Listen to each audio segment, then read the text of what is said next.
नमस्कार दोस्तों, स्वागत है आपके आज की 10 बड़ी और ताजा खबरों में। चलिए शुरू करते हैं पहली बड़ी खबर से। उससे पहले छोटी सी रिक्वेस्ट है कि चैनल को सब्सक्राइब कर लें।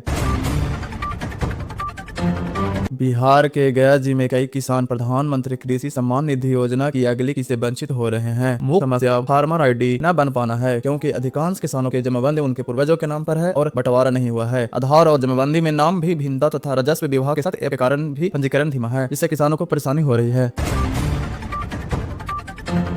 भारत अमेरिका व्यापार समझौता फिलहाल रुका हुआ है। अमेरिकी वाणिज्य सचिव के उस दावे को भारत ने खारिज किया है, जिसमें कहा गया था कि पीएम मोदी ने ट्रंप को फोन नहीं किया, इसलिए समझौता नहीं हुआ। विदेश मंत्रालय ने स्पष्ट किया कि दोनों नेताओं ने बीच कई बार बात हुई थी और भारत अमेरिका दबाव के कारण समझौतों को लेकर कम उत्साहित है।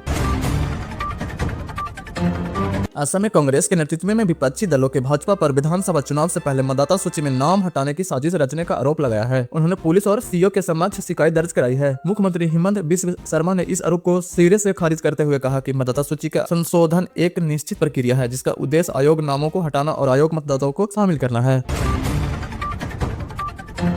मनरेगा योजना में 2 दशकों से अरबों रुपए का घोटाला सामने आया है। चालू वित्त वर्ष में 55 जिलों में ऑडिट में 11 लाख से अधिक वित्तीय गड़बड़ी के मामले पकड़े गए हैं, जिसमें से 302 करोड़ रुपए से अधिक की लूट का पर्दाफाश हुआ है। अधिकारी, ठेकेदार और बैंक मैनेजर तक इनमें शामिल होने पाए गए हैं।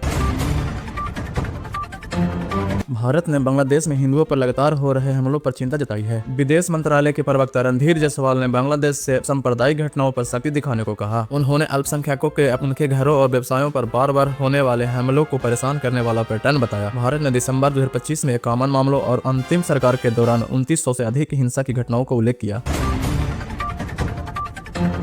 कांग्रेस ने मोदी सरकार की विदेश नीति पर तीखे सवाल उठाए हैं, खासकर चीनी कंपनियों पर से प्रतिबंध हटाने की कथित तैयारी को लेकर। मल्लिकार्जुन खड़गे ने इस यूटर्न और गलवान बलिदान का अपमान बताया है। रमेश ने इसे चीनी आक्रामक के सामने सोची समझी हार का करार दिया। कांग्रेस ने सरकार से बजट सत्र में इस नीति पर स्पष्टीकरण मांगा है, जिसमें अमेरिकी टैरिफ विवाद और रूस से तेल आयात पर अमेरिकी टिप्पणी भी शामिल है।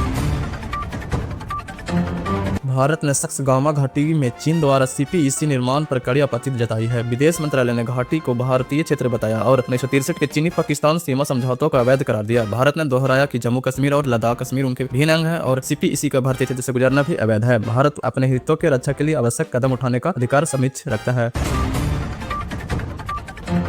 हापुड़ में एक व्यक्ति ने एसपी से गुहार लगाया कि उसने अपनी पत्नी को पढ़ा लिखा कर दरोगा बनाया, लेकिन अब उसने उस पर और परिवार पर दहेज उत्पीड़न का झूठा मुकदमा दर्ज करा दिया है। पति गुलशन कुमार पर आरोप है कि पत्नी को पायल रानी, जो बरेली में दरोगा है, 10 लाख रुपए और कार की मांग पूरी न होने पर आरोप लगाया है। एसपी ने निष्पक्ष जांच का आश्वासन दिया गुलशन कुमार को।